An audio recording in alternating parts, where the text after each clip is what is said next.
This is Heart Rhythm TV. I'm Roderick Tung.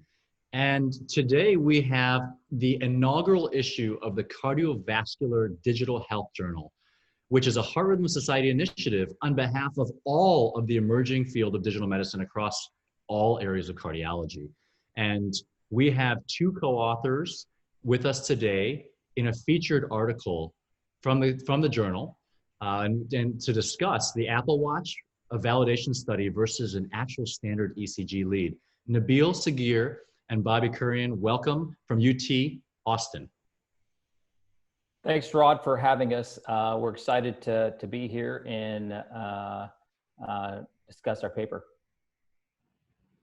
Nabil, a lot of this is so needed because wearable technologies are just ubiquitous. They're there. Patients are coming into the office without even us recommending them, showing you strips. Congratulations on doing a real validation. Tell us a little bit about your methodology. Thank you, Rod. So it's very interesting. When the Apple Watch Series 4 came out in 2018, this was essentially a game changer in wearable technology.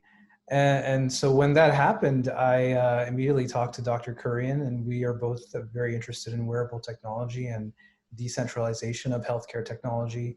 And we created a study to particularly look at the actual intervals of the Apple Watch Series 4 ECG, and we compared it to the 12-lead ECG, specifically looking at lead 1 on both EKGs. And we had about 43 patients or 43 volunteers that we actually we found in our cohort, and we brought them into a cardiology lab, and we performed a 12-lead ECG followed by an Apple Watch ECG. They were not recorded simultaneously, mainly because there was some waveform interference when you actually recorded both of them at the same time. We then de-identified the information. We read each ECG manually with calipers, rounded up to 0.025 milliseconds, and we performed some stats on it. And what we found was that the Apple Watch Series 4 ECG and the 12-lead ECG, particularly looking at lead 1, was pretty similar. The PR interval, the QRS, the QT, ST, heart rate were moderate to strong correlation, and we highlighted that in our manuscript. And I think that's really important because of all the initial enthusiasm or concerns about hydroxychloroquine-induced QT prolongation. Many were saying, can we monitor this digitally with wearables as well? So the fact that the QTC did have a correlation was very important. But obviously, we do want to emphasize to the viewers and readers once they read the paper that it was very hard to be able to make the exact same intervals because you were getting interference. And that's something that I didn't know at all, that you can't really acquire both at the same time. So what should all cardiologists get from this article? What's your message to the general cardiology audience? Well, I think, Rod, the message would be that in this era of wearable devices, the question that we had was, okay, can we utilize this technology in a practical way, and how we would for managing patients and patient care? And that really hones down to is the basic intervals trustworthy enough to be utilized from an Apple Watch, and where I can make decisions based on clinical care. And I think the answer is the door is open, right? There's definitely a possibility, and this is promising data that says, yes, these tools can be utilized to give us reliable enough data to track patients, particularly in the era of COVID-19 and telemedicine.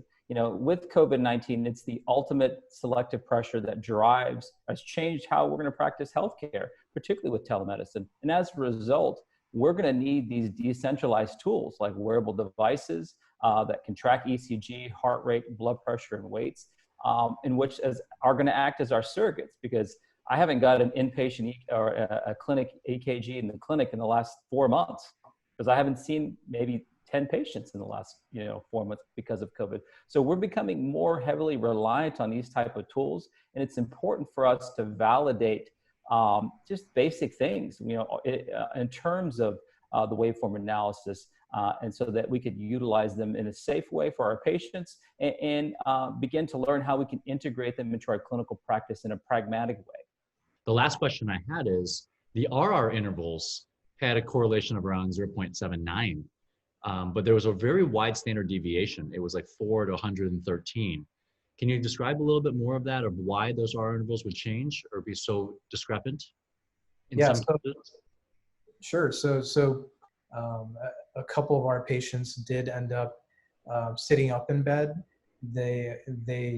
One of them actually stood up, and that may have increased their heart rate a little bit, and it may have thrown off our data a little bit. And you can also explain it simply by the actual physicians who were measuring the RR intervals. They may have had their own variability in measurement. Also, given that we did not have lead 1 on the rhythm strip, we were only able to see the RR interval in a certain amount of ECGs in 3 consecutive beats. And so for some ECGs, we only saw 1 RR interval. For others, we saw all 3. And so it kind of messed up our data a little bit when it came to RR and QTC measurements. The other caveat is these measurements weren't made simultaneously; they were made sequentially. So they first got an ECG, then they got the Apple Watch recording, and so there may be some discrepancy based on just pure timing and change of heart rate. I want to congratulate your team, your co-authors on a fantastic manuscript, the inaugural issue. And this is really relevant to all of cardiology because this is everywhere now, wearables and these sort of devices. And it's really important that we understand how accurate they are. And this is a great step forward. So congratulations and thank you for joining us on Heart Rhythm TV.